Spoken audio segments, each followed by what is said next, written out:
Hey guys, this is Solo Adams Game on Let's Review on Mobile Suit Gundam Iron Blood over Season 2, Episode 14, Counsel, right now.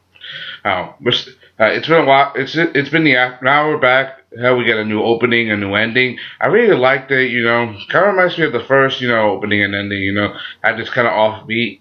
At first it was like this, rock beat, then there was the slow beat, like the ending, It was a bit different, especially with things now being different than before. You know. Anyway, let's get started. The main story looks like some of the members of the Teiwaz, who are part of Naze's group, are now leaving, and they're now leaving because after what happened with the Calamity War, they gotta run out, re-visualize their priorities after what just happened. And Mikazuki's body was completely destroyed, right? More almost. By now, Barbatos should be repaired, so he's probably ready to fight again. But Mikazuki right now he's still lost the use of both his legs and his arm. It's gonna be pretty hard for him. It looks like we get to see some sparks of love down the corner, like in this episode. Like for example, about Lafta and Akihiro. Shaking hands, talking, or shaking hands. We even get to see that Petra. Is conflicted with her feelings. If you guys don't remember, this was in my last video about her and Cordelia talking about Mikazuki about a baby. Apparently they want him to, something about tying him down, but she has to learn she can't just make Cordelia do that. Like Cordelia's trying to convince her that there's more one way. Apparently she has to accept that she has feelings for him too.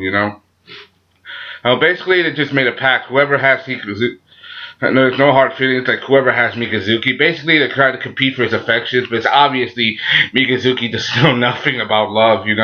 He's not the kind of guy who is into that stuff. Even though he did kiss Cordelia once, he did it on impulse. He's not a romantic. He's a warrior. He's the kind of guy who likes to crush things and enjoys doing it. That's the kind of person Mikazuki is. He's a warrior, not a lover. A fighter. That's when you think about it, especially when she tries to tell him stuff when about babies, all he can think about is food. The way she messes with him when she takes away the food, say you can't have these, like no, like I can't reach, like no. Even Harsh is like watching from down the hall, like what the hell are they doing? Um, he he doesn't know it's can't be a lover's spat, even though they're not lovers. It's pretty funny. We also get to see the Il Kujan, the guy from Gjallrhorn, or he is dead set about taking down Tekkadan. He's gonna mess with them. We also get to see that the guy from the JTP Trust, Chesley, one of the Teiwaz, he and him make a secret plan, by going after Naze and messing with him. It's because during the fight with the Momo armor, remember the guys used a special Gundam frame Pharaohs. It's basically compared to that of a dime slave. It's a specialty weapon capable of long barrel attacks, but also a weapon so powerful it can pierce like a certain armor, even that of certain mobile suits. Basically, it's a weapon so powerful it was banned by use by Gjallrhorn. So basically, they're going to go after Naze and his crew so they can mess with Tekkadan. This leads to into some problems down the line. We even get to see there's some origin story into how Naze and Irika, his main girl, his head girl, how they met. She was a mercenary. He hired her. Apparently because she was a woman, not a lot of people hired her, took her seriously. Naze wasn't like that. He always did, and respectfully, they grew to work together. He grew to care for her. They loved each other. Basically they grew into something more. Eventually, he started expanding his approach. We all know this dude has a harem of nothing but girls. He started helping a women-only group, people who were abused, abandoned, and they all cared for him. That's that's just Naze, man. He has a whole harem. But that's all. But basically, he owes everything that he has. To Erika. Erica was his first. They worked together. They has to do all this. They work all with permission from Big Mordo. They expanded on. They became a very powerful group in the Teiwaz. Now it's a group. However, this leads to some problems because of what Kujan did. He's basically branded and Nazi and his group as criminals, which leads to some conflict between Teiwaz and Tekkadan right now because Orca wants to help, but Nazi tells him to stay out of this. Basically, right now they're at a crossroads. We even get to see McGillis. He lets them know what's going on because he knew like before this even started that something was going to happen, and now that Kujan was going to be cracking down on the turbines group.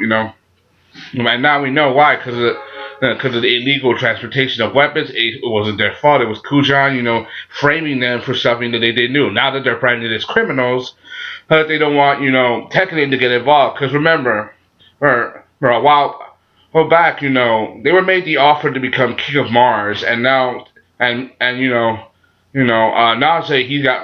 he knows about this, but he knows that if he sticks with them, and after being branded criminals, and they get involved in a way, that means that whatever dreams they may have may get shot down, and it's not their fault. This is all Kujan, and because he was so pissed for being humiliated because of Momo Harbor. It's his fault the damn thing went on a rampage because he didn't listen, and all because of his stupid pride, He's the kind of character I hope that gets nailed down. He also is developing a new weapon, a new kind of mobile suit. Him and Juliet are moving forward, but despite not asking Laughter, one of the 7 stars of Gjallrhorn, one of the main leaders, his permission, which leads to some big problems and conflict.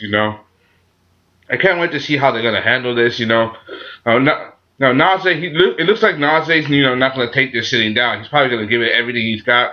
Orga, he wants to help, but Naze tells him to stay out of it, but he's not gonna listen. And McMurdo's not gonna take it too happy that his son was literally framed for a crime and now is in trouble. He's probably not going to back down this either, especially when he was in a meeting with Mikazuki and some of the other members of Tekkadan, which means that it's going to be a big deal. I mean, they already had their problem with that big dispute, like for example, when Tekkadan made their offer and they just told them to their bosses. This is going to be a very big extract. I have a feeling that something big is going to happen. I mean, it's not the first time that Tekkadan and Gundam has killed off one of their major characters when they're so close to ending the series. It's probably going to be the same thing. I don't think Naze's going to die, but something's going to happen, and it's going to lead to a crossroads between Tekkadan and Gjallrhorn. And with the power of being the King of Mars at stake, it's going to be one hell of a fight, Anyway, that's all I gotta say. Hope you enjoyed. Sorry for stuttering. That's all I gotta say for now. I hope you enjoyed. This is Southern. That's my latest review on Mobile Suit Gundam Iron Blooded Orphans. I'm out. Peace. Bye.